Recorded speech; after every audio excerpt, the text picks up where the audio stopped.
Hello, everyone. My name is Brani Rusanov, and today I'll be presenting my Confirmation of Candidature. The title of my PhD is called Artificial Intelligence-Driven Pipeline for Adaptive Radiotherapy. And a brief talk structure goes as I will be introducing the problem statement, discussing the aims, followed by the progress that I've made in my PhD, and then going over the completion plan. So the problem statement can be understood best if we have an understanding of the evolution of radiotherapy. So we begin in 1913 with the invention of the X-ray tube, enabling external beam radiotherapy. In 1925, the orthovoltage radiotherapy machine was introduced in order to treat superficial tumors.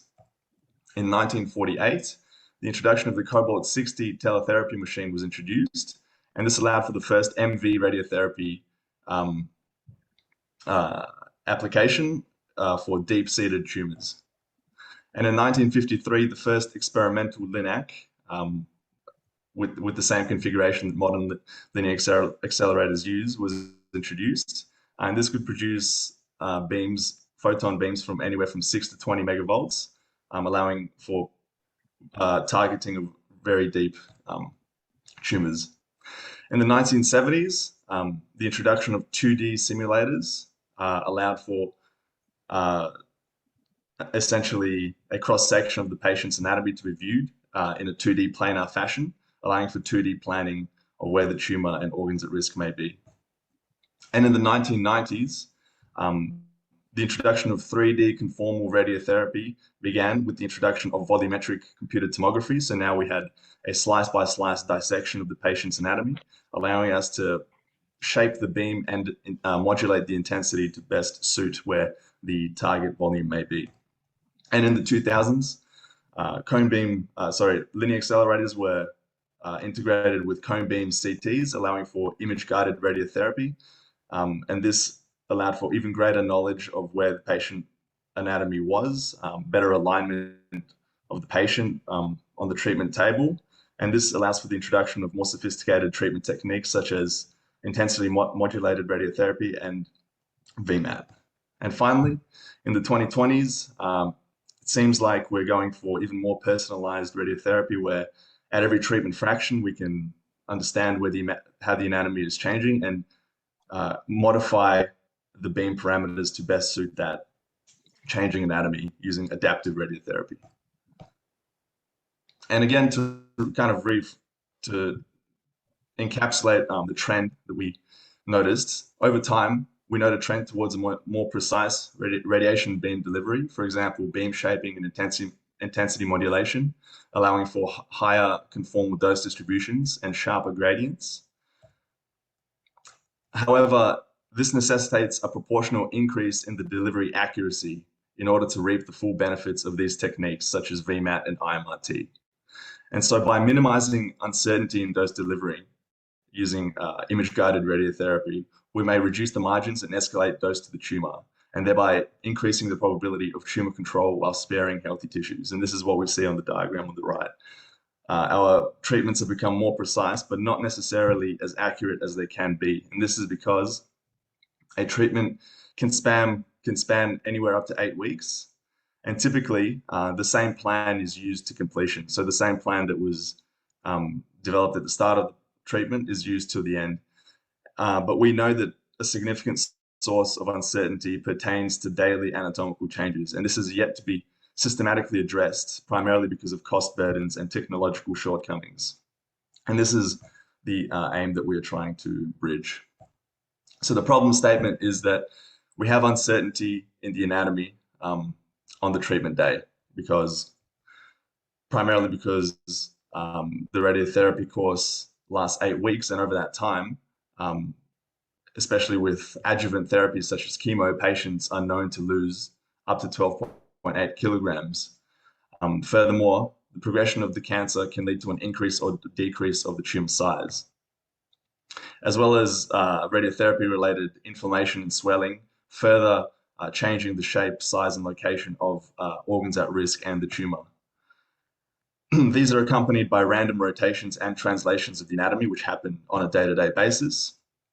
And specifically for pelvic patients, we know that rectal and bladder filling contribute to a major source of anatomical uncertainty, as these rectal and bladder filling can change very rapidly in the space of an hour or less. And finally, this leads us to the conclusion that the initial radiotherapy plan may no longer be valid. So looking on the right-hand side on this image, we see that we have the baseline fraction, 0 out of 35, and after 5 weeks, about midway through, or just after midway through treatment, we have another CT image, and you can see that from images A1 to A2, our tumor volume has actually shrunk by 25%. From B1 to B2, the gross node organ at risk has shrunk by 48.6%. And from C1 to C2, the parotids have also shrunk by 40% for this head and neck patient.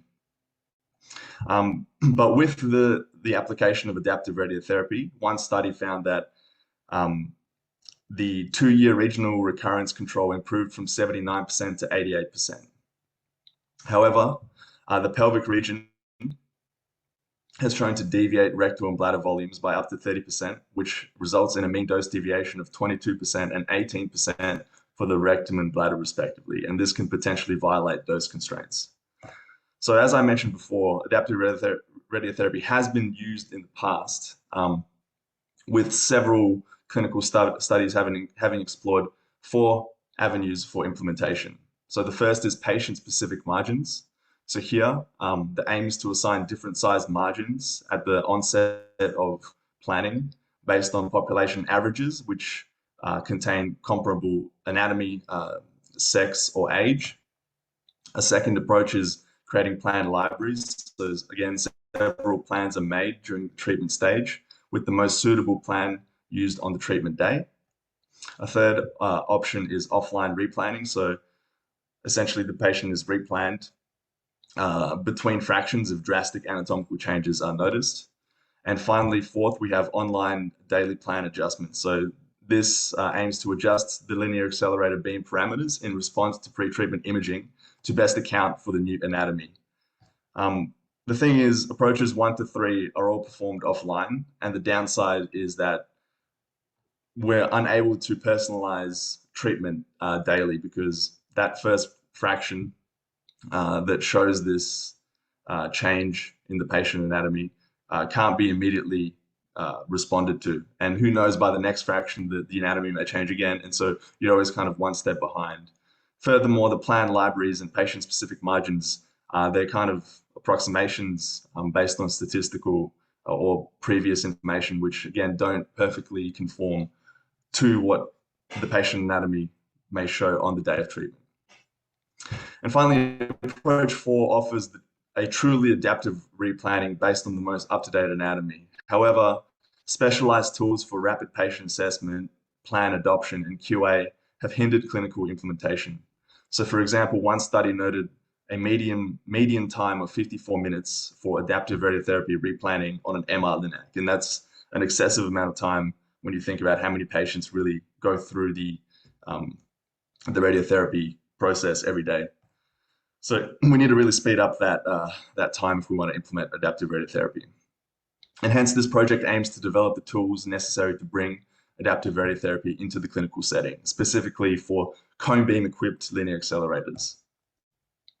And furthermore, in a retrospective sense, this study will allow us to determine when an adaptive radiotherapy protocol may need to be triggered, and also inform clinicians retrospectively how adequately current protocols actually satisfy the dose constraints for organs at risk and the prescription doses for target volumes after a patient has been fully treated. So we can determine how well the prescription doses are matching at the end of treatment, and are actually matching that which the physician planned at the onset of treatment. And so this is the traditional radiotherapy workflow. This is a flow diagram of the traditional radiotherapy workflow, accompanied by the modified workflow that I propose be used potentially with the tools that I'm planning to develop. So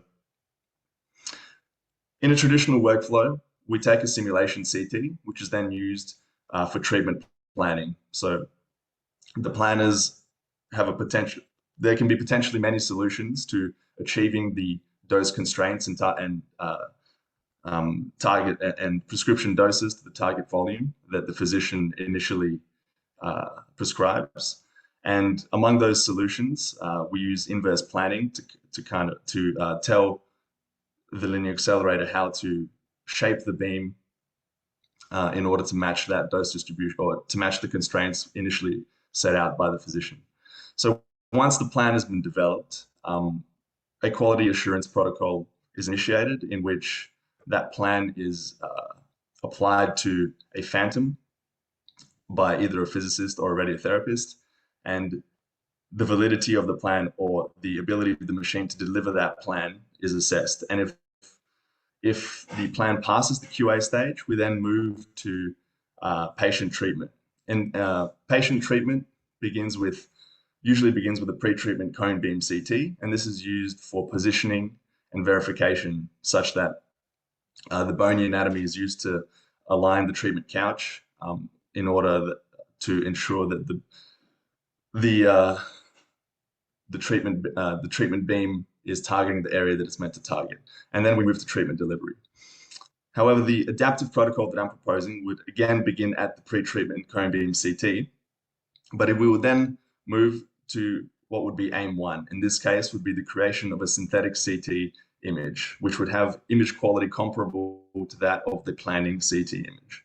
And once we have that information, we can much better assess how the organs at risk have changed from fraction to fraction and have a better idea of the location of the target, of the planning target volume. We then move on to aim two, which would be organs at risk and target volume automatic segmentation. That would be a deep learning model performing this, as well as any manual corrections that need to be applied. And the use of deep learning for aim2 would drastically speed up the delineation of target volumes, since this is usually one of the most time costly procedures when we're replanning or for an online protocol. Then we would move on to simulating the original plan on our synthetic CT and analyzing dose volume histogram parameters such as organ at risk constraints and target volume coverage. And if we deem these DVH parameters adequate, then we would not need to replan and we can move straight to treatment delivery.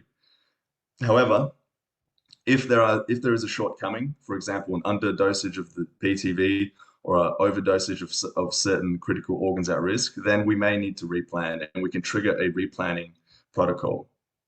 For this replanning stage, we would first perform a rapid replan using the new organs at risk and target volume segmentations, along with rapid convolution or superposition algorithms. And this is done in order to, again, speed up how quickly we can move through this stage.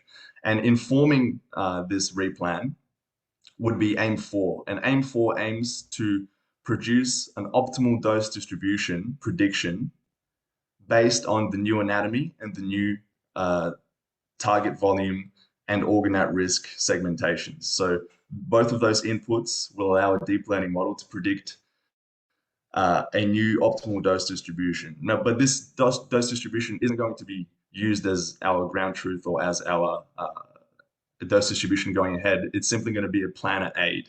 So with replanning, the planner has to assign certain constraints to different structures and prioritize other structures more. So if we notice that an organ at risk becomes coplanar with with our target volume, then the planner has to respond to that by assigning a bigger weight to that organ at risk, such that the inverse planning algorithm doesn't ignore this organ at risk and accidentally overdose the organ at risk. So Essentially, this optimal dose distribution prediction can be used as prior information for the planner in order to see what structures they need to prioritize and to what extent they need to prioritize it. And this has been shown to improve how fast planning or replanning can be done.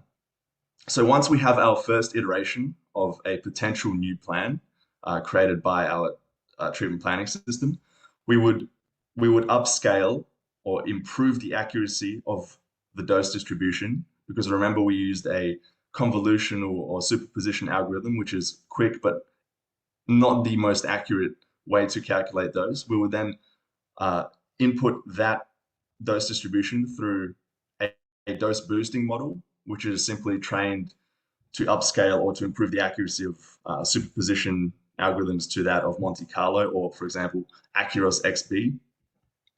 And then we would perform again a DVH structure check.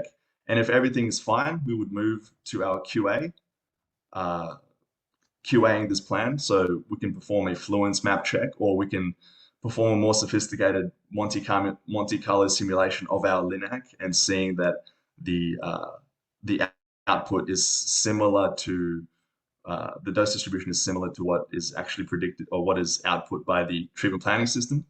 But if our DVH check isn't satisfied, then we again go back and iteratively continue modifying our plan until we're happy with the DVH.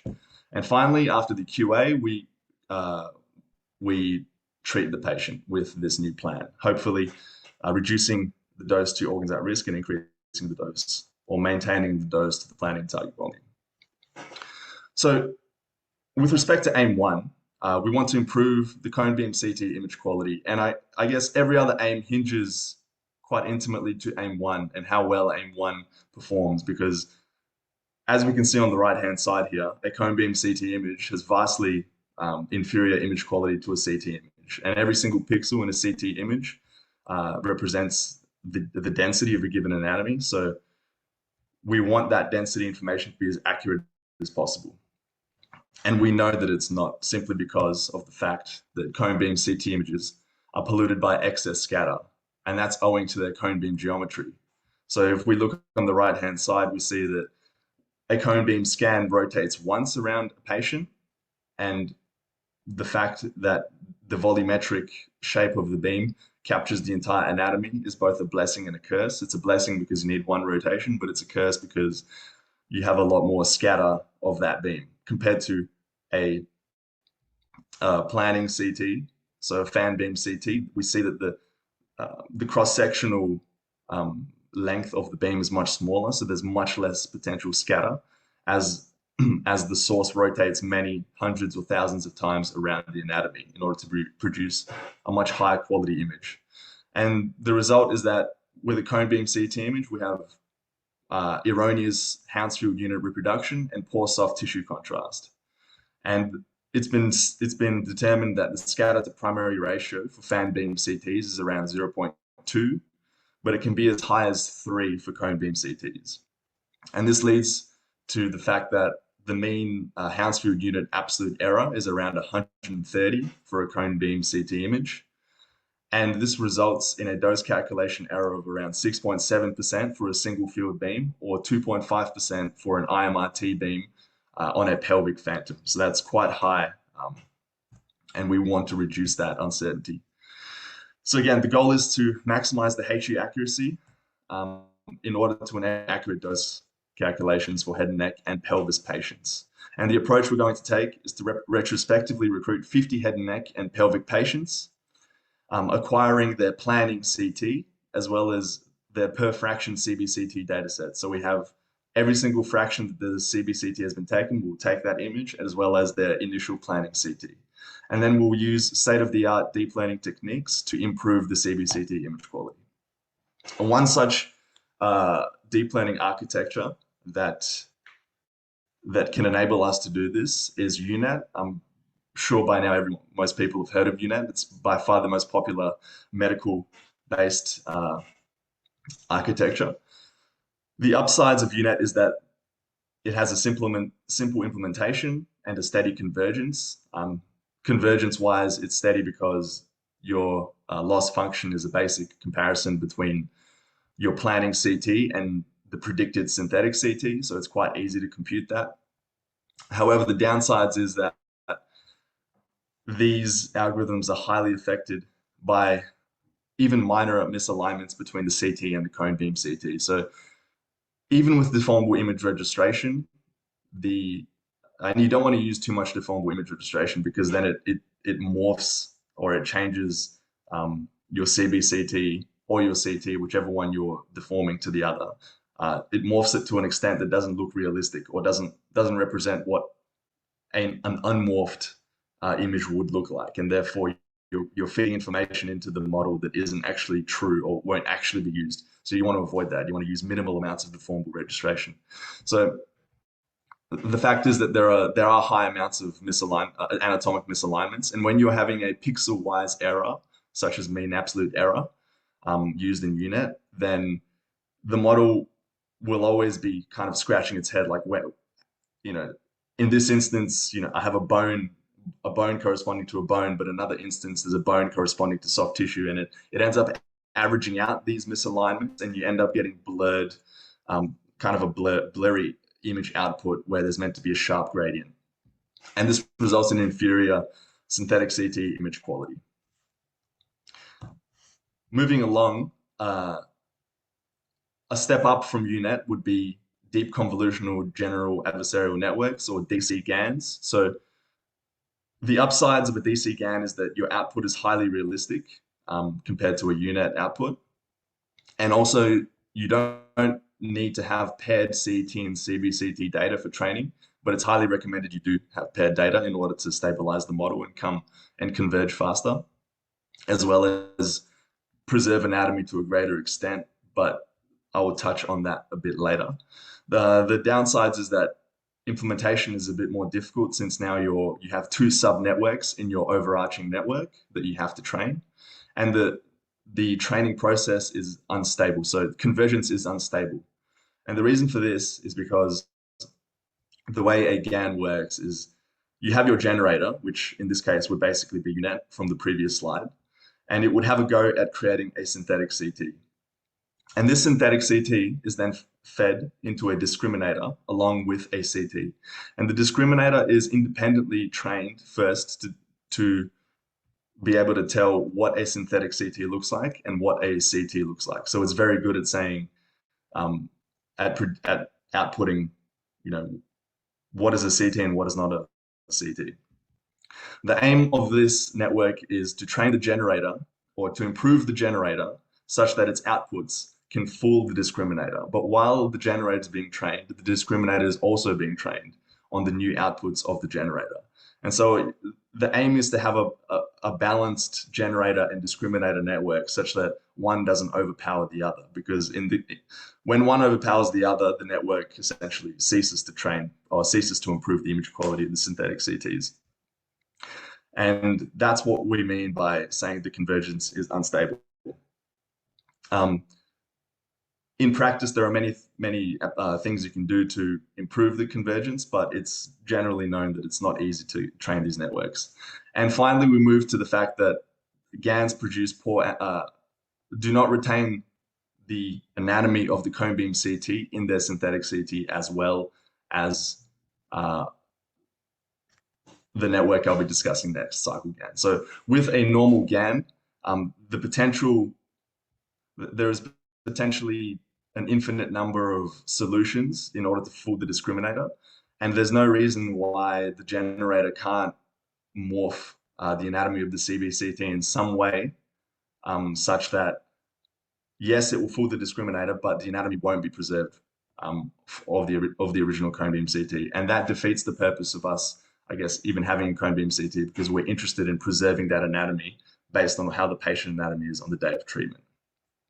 And so a way to circumvent this is by introducing Cycle-GAN. So Cycle-GAN just builds on the GAN framework, but it introduces another two subnetworks. So now you have a total of 4 subnetworks in your optimization scheme. The upsides is that, again, you get highly realistic synthetic CT images, and And you don't require paired CT and CBCT data, but it's suggested you do so just as an added level of kind of robustness to your model. And you now get good anatomic preservation. The downsides are that implementation is difficult, training is slower than the previous two methods because, again, you're optimizing 4 networks now. And the convergence can, again, be unstable because you're still utilizing that adversarial loss where the discriminator feeds information to the generator and the generator likewise trains the discriminator. So that balance still needs to be struck. And very briefly, the way a Cycle-GAN would work is that you would input your cone beam CT image into generator A, which would again be a UNet or something of the like. Then you would output a synthetic CT. This synthetic CT and the corresponding CT will be fed into a discriminator, which would then send that discriminative information to the generator. So if the discriminator says, the synthetic CT this is a synthetic CT, then the generator is going to be penalized and try next iteration to improve on the synthetic CT in order to fool the discriminator. So that's basically the adversarial loss. But where the difference is that for a Cycle-GAN is that we would then take the synthetic CT and send it to a generator B. And generator B is tasked to do the inverse of generator A. So you would be creating synthetic cone beam CT images from CT images. So in this case, our synthetic CT is fed into generator B, and we create a cycle synthetic cone beam CT. And this is where, I guess, the magic of Cycle-GAN happens. When you then apply a pixel-wise error between your cycle synthetic cone beam CT and your original CBCT, you enforce structural preservation because in order to minimize the generator B loss, the generator B has to output an anatomy which is the same essentially as your input CBCT, and in a kind of weak or soft way, generator A must then also output a synthetic CT with the anatomy of the original CBCT in order to make it easier for generator B to likewise generate a cycle synthetic CBCT with the same anatomy as a CBCT. So it's not a perfect solution, but it's something which in practice has worked very well. And so Cycle-GAN has become kind of the de facto network for these kinds of synthetic image tasks. So this I'm not going to go through because there's a lot of jargon, but I'm just presenting a lot of the different loss functions which drive the network or tell the network how to improve. So there's a lot when it comes to synthetic image generation in order to get the best possible image quality. And finally, there's network modifications themselves, which improve the capacity of the network to, I guess, express or the expressiveness of the network in order to better output synthetic CTs. So again, using things like 3D convolutions, augmentations, residual connections. Again, a lot of jargon, but I would like to highlight where the state of the art is going, and that's using things called vision transformers. So thus far, convolutional neural networks take their name from the fact that they use convolutions, but now we're seeing hybrid networks which they model images not using convolution operations, but using global dependencies taken from natural language processing deep learning applications. So every pixel is connected to every other pixel, and the network is better able to, I guess, determine long-range dependencies in that manner. That's where it's heading. So I'm planning to use a lot of these kind of state-of-the-art approaches in order to push the boundaries of how well these synthetic images can be generated. Because as I mentioned earlier, if the synthetic CT image isn't up to scratch, then the rest of the aims will also suffer. So that's, to me, the most important thing. Moving on to aims 2 to 4. So with our automatic segmentation, a lot of the things and the pipelines and improvements made during aim 1 are readily usable for aim 2, and that actually goes for aim 3 and 4 as well. So to achieve aim 2, we would train the model will be trained on CT images as input and the contoured binary maps as the ground truth. So as part of the data acquisition, I'm getting, like I said, the planned CT images. And along with those planned CT images, I'm getting the structures, and I'm also getting the dose distributions.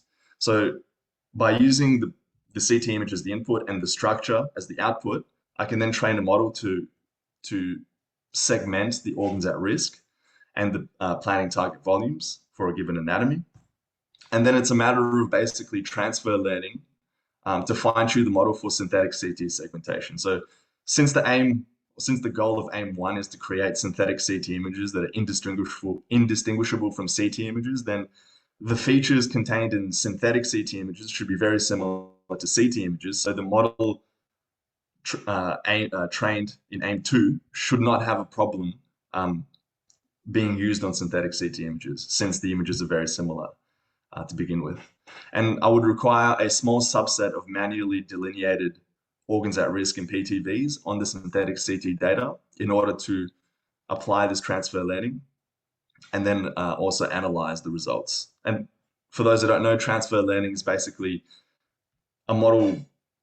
It means that a model is trained on one data set, and then to adapt it to another data set, you simply either freeze some layers of the model, or you don't freeze some layers of the model. You can kind of readjust the whole model, but you train it very briefly on a small subset of another data set in order for those weights to, I guess, better fit the new data. But the data must be quite similar. And in this case, this is what I'm trying to do. For AIM-3, we'll be training the model in order to boost the accuracy of dose distributions from the more inferior convolution superposition methods to that of Accurus XB. And this would involve, first, to recalculate the dose distributions on the CT images using the inferior convolution superposition algorithms. And then you simply feed into a model the CT image along with the low accuracy dose distribution as a two-channel input into the model in order to predict a high accuracy dose calculation. And then we would apply the model to synthetic CT images and again use transfer learning techniques on a subset of synthetic CT data in order to fine-tune the model. And finally, for AIM-4, which is predicting the optimal dose distributions, the model is trained using CT images as well as the segmentations as input, and the output would be the clinical dose distribution. And as with AIM-3, in order to reproduce this on synthetic CT data, we will just require a small subset of those patients to be replanned on a synthetic CT image. And then we can use that in order to analyze and validate the model and see how well that predicted dose distribution matches to what a clinical dose distribution would be. So moving on to the PhD progress, in terms of AIM-1, the first attempt looked at a phantom-based study in order to correct intensity deviations for cone beam CT images for adaptive radiotherapy. So this work was published as a first paper in October 2021 in the journal Physics in Medicine and Biology. And briefly, the work looked at acquiring CBCT scans of 4 anthropomorphic phantoms and then extracting the raw projections in order to correct them. So we had these 4 phantoms and we extracted the raw projections from the Varian onboard imaging device. Step 2, we took corresponding fan beam CT, so high quality CT scans. And since the fan beam CTs don't actually allow us to take the raw projections, we had to simulate the equivalent cone beam projections using the system geometry KV and MAS of the Varian onboard imager device. And essentially we took the computed tomography image and we simulated what those projections would be like if it was from a cone beam device, shot from a cone beam device. And finally, since we know that the fan beam CT image quality is much greater than CBCT image quality, the virtual CT projections, these ones down here on the left, bottom left, served as the ideal ground truth data.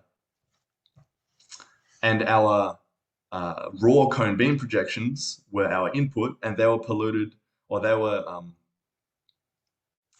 were inferior due to the fact that they contained excess photon scatter, quantum and electrical noise, beam hardening artifacts, or just beam hardening, as well as detector glare. And so what we did was we trained a UNet model to predict the intensity deviations of raw cone beam projections by learning nonlinear transformation mappings from the raw cone beam projection to the CT projection. And this is done, this works using UNet because we're using phantoms, so we don't have to worry about anatomical deviations. And the results we got were pretty good. So once the model was trained, we actually input real patient data to see how it would handle that. And the reconstructed cone beam results showed that the UNet corrected images had a mean absolute error of 74 compared to the variant reconstructed images, which had a mean absolute error of 117.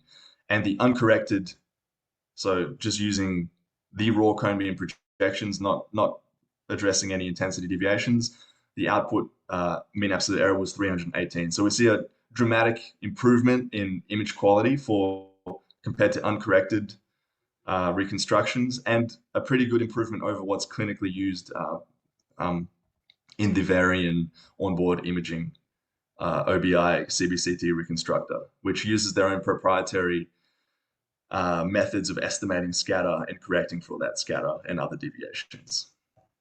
However, there were some drawbacks to this approach. So first of all, the correction method requires access to projection data. And also, we need to build an extensive pre-processing pipeline. And both of these things make clinical integration for adaptive radiotherapy difficult due to time limitations. So it's pretty hard to extract those projections, correct them, feed them through the model, reconstruct them again. That takes a lot of time and is very cumbersome.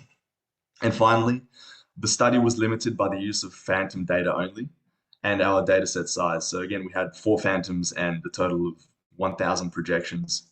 Oh, sorry, 4,000 projections, which was fairly inadequate. It was adequate, but it could definitely be improved with more data and more patients. So moving on to the second approach to improve the image quality. Now we're talking about synthetic CT generation. So progress on this front, I have so far acquired 17 out of 50 pelvis patients and 1 out of 50 head and neck patients. But we anticipate that this rate will improve dramatically since now data anonymization is much quicker than before. So previously, a clinician had to manually anonymize every single patient, and every patient has several 10 to 15, up to 15 cone beam images. So every single image had to be manually anonymized, which is extremely labor intensive. So now all of that can be bulk anonymized. So we're anticipating much higher data collection rates. And a data pre-processing pipeline has been defined and built. So the asterisk signifies a manual correction. So first of all, we rigidly register the cone beam image to the CT image using Velocity, a proprietary software from Varian. We deformably register the CBCT to the CT, but we do it in such a way that you don't augment the CBCT image to such an extent that it now contains non-realistic anatomy, like skin.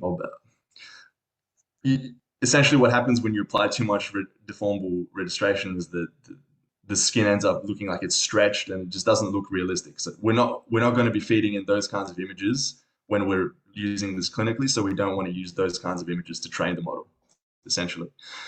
Step 3, we resample the CBCT to have the same voxel spacing and coordinate system as the CT.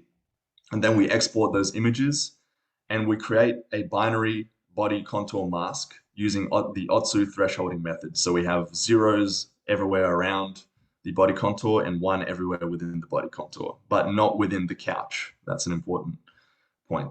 We then clip the HU range to between -1,000 and 2,000 because I think for the pelvic region specifically, the densest bone in that region is about 1,700 HU, so 2,000 is about a good cutoff mark, removing any outliers.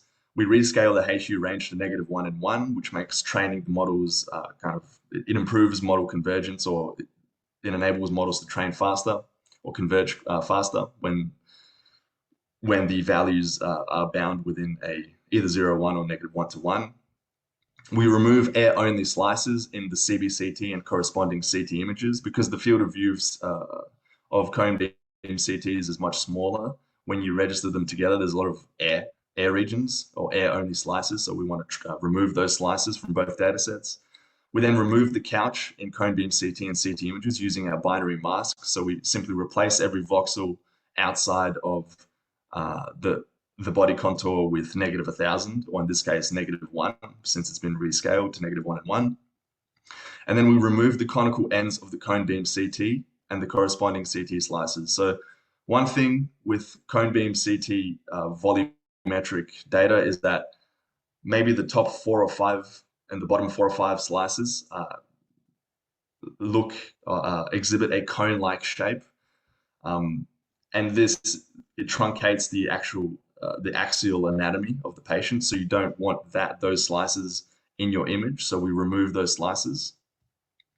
And finally, we find the largest bounding box over all patients in the axial direction, and we crop the images to that shape in order to improve the computational efficiency later on when we input these images into our models, since we're not performing convolution operations on air-only regions. We're removing those useless regions, essentially.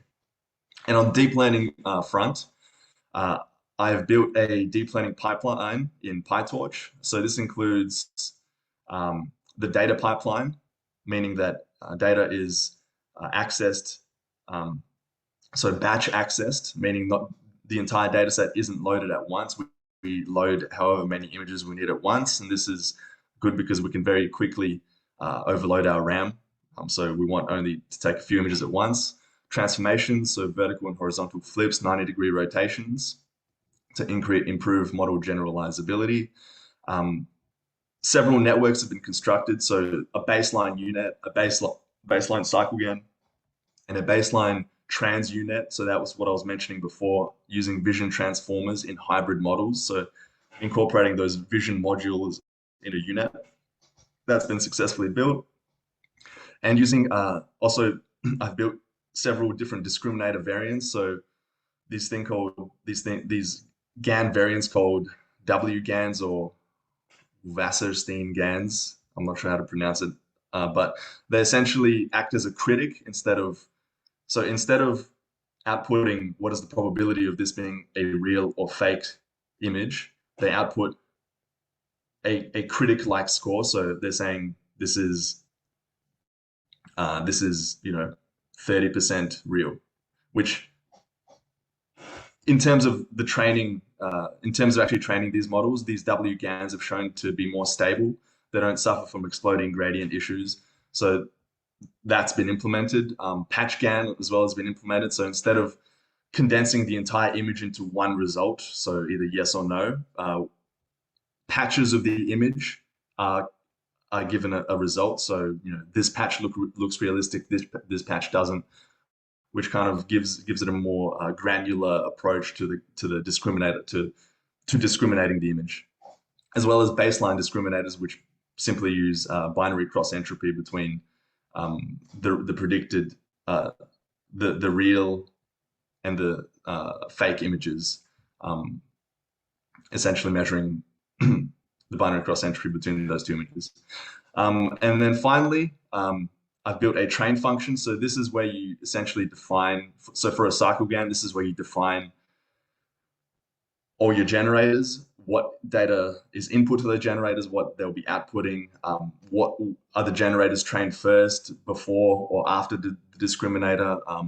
Are you training the discriminator several times? So in one iteration, is the discriminator updated 5 times while the generator is updated once in order to balance, as I was saying before, if the generator is more powerful than the discriminator or vice versa. In this step, you would be defining those processes, as well as your data inputs, like I said, training orders, and you're also defining your loss function. So I've implemented the adversarial loss, the cycle loss, and the L1 loss, which is basically the loss between your synthetic CT and your ground truth CT. And this is an additional loss that I did not discuss before, but it's essentially the UNet loss. But it's only possible when your data is paired. And in this case, it's paired, and it adds an extra level of robustness to your model. And finally, I've also recreated the above using the MonAI medical deep learning library. So I've only recently stumbled upon MonAI, but I've discovered it's extremely powerful. It's built on top of PyTorch again, but it's been developed as an open source project with some NVIDIA developers, and they've actually used MonAI on a lot of their state-of-the-art networks, which have won competitions. Even this last year, the top, so 3 out of the top 10 results used MonAI. The first and the second result both used MonAI for a very prestigious competition. So I thought, okay, I'll use it. And it actually is very useful because it provides a modular approach to deep learning. So you have access to predefined blocks, for example, a residual block that you don't have to hard code yourself, as well as certain data pipelines are already kind of predefined, which makes code reproducibility easier. And it ensures your code is robust, so there's no bugs because other people have used it successfully. Next, I have written a review article titled Artificial Intelligence Methods for Improving Cone Beam CT Image Quality Towards Adaptive Radiation Therapy, a Systematic Review. So this is a comprehensive review that looks at the methods and results for all papers utilizing AI to correct CBCT image quality. And the review article proposal was first submitted to Medical Physics in October 2021. By December 2021, that proposal was accepted, and as of January 2022, it's currently under peer review. Or I should say February 2022, the article is currently under peer review. And again, this is a brief timeline of everything that's happened in the first year of my PhD. So I completed a machine learning unit. The PhD proposal was submitted. Peer review article was first published in October. Beginning data acquisition and building the pre-processing pipeline in November. I got into a discussion with Genesis Care regarding regarding the collection of more cone beam CT data, as well as the potential use of MRI data from the new MRI Linux, which just yesterday we had a discussion and it seemed like it may be going forward. So I may be getting access to MRI data as well as cone beam data, which would not actually change how I'm utilizing my models, or not much will have to actually change in the data pre-processing pipeline. It's just I'll now be evaluating, I guess, synthetic CT images created from MRIs as well as cone beam CTs and seeing the differences and what's a better approach, and maybe even utilizing some of the further aims for MRI Linux as well and seeing how that compares to cone beam equipped Linux. So by December 2021, our ethics application was approved by WA Health. And again, in December, building of the backbone of the deep learning pipeline was completed. By January, again, the review article was under peer review in Medical Physics. And again, in January, I built a script for rapid data anonymization to increase the data collection rate. I deployed this deep learning pipeline on dedicated deep learning workstations at Sir Charles Gairdner Hospital, but that's something that I'm still kind of in the works, still improving that. And yeah, the data pre-processing pipeline was also completed in January. And this is where we stand. This Gantt chart shows the general aims and the different sub-aims and things that need to be completed. So we're in Feb. So refining the deep learning pipeline and attaining a baseline result. So I am in the process of attaining a baseline result for a unmodified Cycle-GAN. However, I don't have all my data yet, so that result is bound to change. But I'm assuming as data comes in quicker, I can get a baseline result for all of my 50 patients or 40 patients that I'll be using for training, and then improving that network for the next couple of months before we submit a paper. So in all, the aim is to get around 6 papers if everything goes to plan. So yeah, for aim 2, the segmentation, the the dose accuracy enhancement network and the optimal dose distribution network. 6 papers, maybe even a 7th when you retrospectively analyze the delivery of the dose at the end of treatment versus what's been planned, and see where you may improve or what's causing these discrepancies in the dose or in the finally delivered dose. So there's a lot of scope there, a lot of work to be done, but I think it's progressing well. And yeah, that's it. Thank you for listening, everyone. Thanks very much, Brani. It's very great presentation. So open for questions.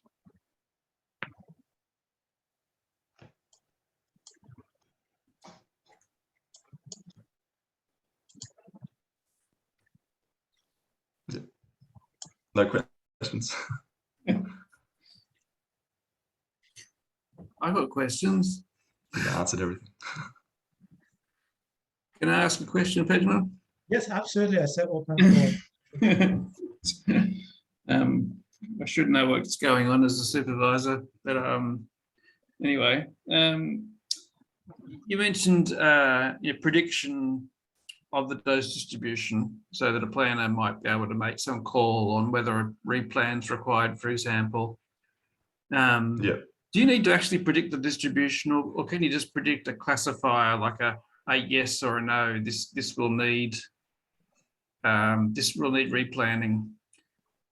Do you think you need to go as far as predicting the actual dose distribution, or just whether a replan will be required? Well, we assess whether a replan is required by running DBH metrics. So running the initial plan on your synthetic CT, which contains the new anatomy and the new contours, and then that's how you decide. At that stage, you decide whether you need a replan. Mm-hmm. So you're asking if a classifier network would be able to predict at this stage here. I don't know if you can see my mouse, but Mm-hmm. after aim 2, Mm-hmm. if a classifier can predict whether a replan is required or not. I'm saying that could be a manual step. I guess it's more robust. But the optimal dose distribution, that kind of prediction would take a second or multiple seconds to complete, so it wouldn't be that much of a burden. Right. Yeah. I guess you'd need some sort of manual training anyway. So you would require that manual classification to be done if you did want to have a classification network anyway. Yeah, I mean, I'm not even sure what parameters you would use to classify whether a patient needs to be replanned or not. Oh, I guess you mean taking the simulated dose distribution from the original plan, and then without running any DBH metrics, say this needs a replan, that kind of thing. Yeah, that basically, yeah. Yeah, that's actually another approach. That's something that could be looked into, definitely. It's just another question. Just need data that contains patients that need to be replanned and don't need to be replanned based on. Exactly, yeah. Yeah. No, that's something I can look into. Yep, another question. So imagine yourself in about 2 years from now, and you've done all this work, and you go to a party, and it's a bit of a boring party, but someone comes up to you and says, what have you been doing for the last couple of years? And you want to impress them. What do you tell them that you've done, in 2 sentences, to someone that doesn't understand the field? What will you tell them that you've done to help the world? Okay, so you cut out briefly for 5 seconds, but I think you're saying, how would I summarize this in 2 sentences, essentially? Yeah, in a way to impress someone who doesn't understand the field. Okay, I would say, so when you, I'm getting bored. I'm going to the next person. No. I'd say I'm improving the delivery of radiation dose to tumors and reducing potential side effects to organs at risk for patients that are prescribed radiotherapy using AI. That's all right. You might want to work on that in the next couple of years. Yeah. All right. That's great. It's all good, Brani. Thanks, man. Yeah. Any other questions from Brani?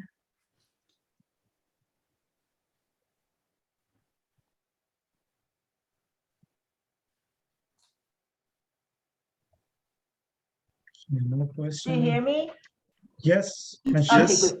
Brani, this is wonderful work. I was just wondering, how do you expect it to be implemented in the clinic? So it's wonderful and it's very useful, especially the one that Martin mentioned, because at the moment what we do is we have like weekly image evaluation meetings, and then if there is a case that has lost weight or there has been a change or something, we discuss experience-based, basically, guess that this patient needs replan or not. So that would be wonderful.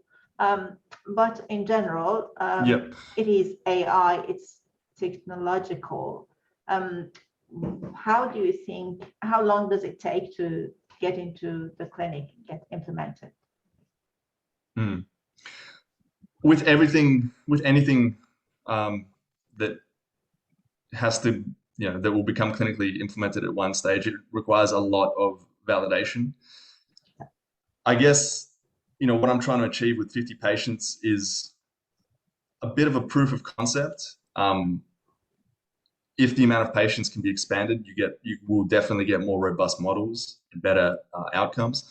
But in terms of implementing this clinically, so an in-house solution for adaptive radiotherapy, I see this like it's possible to do. A vendor solution would also, be attractive, but that would be very expensive, and you don't have that much customization over what you get. So an in-house solution definitely has its benefits. I think, so each one of these models can be trained and they can produce an output. The question is whether that output actually helps or adds anything, or does it just, make things more complicated. The way I see things, I'm not a replanner. I've never planned a treatment, but I have seen, read articles and heard secondhand statements that having this kind of prior information, for example, in AIM4, would help and speed up their replanning process. So things like that as like an aid to someone sitting by, ready to initiate an adaptive protocol, that would be helpful. But in terms of clinical information, this requires changing the entire workflow, and it would definitely make, there's no way that this can be as quick as a traditional radiotherapy workflow. So there always has to be a planner there, maybe a physicist there to QA, maybe even a physician there to approve on these new plans. So it's definitely going to cost more, and the amount of time, there'll be time costs as well.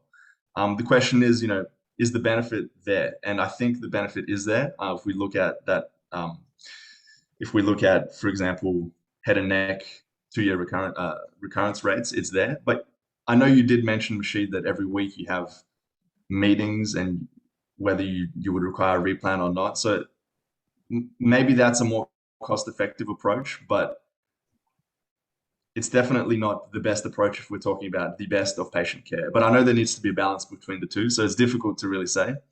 I think in this stage, the good thing is all of these models, they run quick, the outputs are very rapid, so you don't really have to worry about coding a pipeline that's very, takes a long time, and it's very difficult to implement. Yeah, it's a bit hard to answer clinically. That's very far ahead in the future. I guess I'm just trying to make it all work and see if it can be made into one robust pipeline before we think about clinical implementation. Thank you. Great. Brilliant. So we have a message from Azrul. Said, well done, Brani. Yeah. This is I think it's impressive. too broad. It could be too broad. The good thing is there's a lot of overlap with all of the deep learning that I'm doing. So the initial building of these models is difficult and creating the pipelines takes a long time. But once it's there, once the code's there, it's easy to kind of transfer that into for a different task.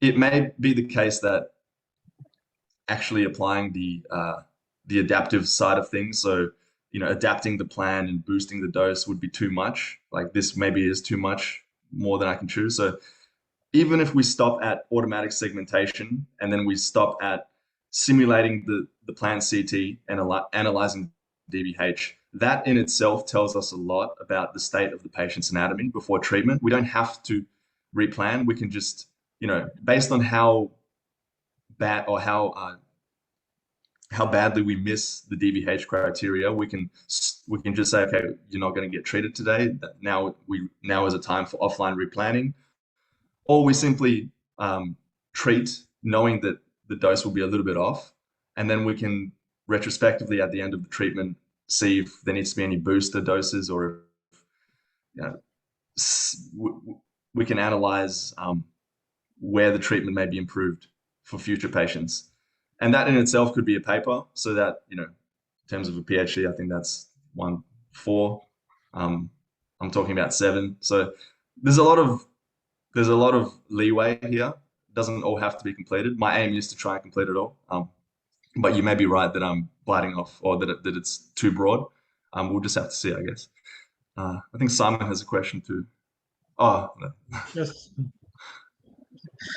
Okay, thanks very much, Brani. I hope Azrul got your answer. The other comments I just want to add, this is just a research project. You're just showing the capability of your model for better treatment outcome. The implementation to clinic is all depends on manufacturer. Later, if you got really good results, I'm hoping it will be the case, then you can talk to manufacturers to make it like a commercialized product. The other option is to have a parallel system here, just not to use it clinically, but to flag or to help for cases which can be improved later with at least replanning those cases. So not to use it directly in the clinic, but in parallel. So like a PC close to the planners PCs or anything else for the first stage. But the best case scenario is to commercialize and goes to the whole approval, like FDA approvals and all of those approvals, and then it would be helpful for the entire customers and cancer patients. Definitely, yeah. Either one, I think. Yeah. Either way, it improves outcomes and it adds clinically. It provides clinical information. So yeah, I think it's good. As you mentioned, with more and more patients, your algorithms and your model will train more, and it would be more even powerful day by day because it's feeding with more information and it's learning better by time.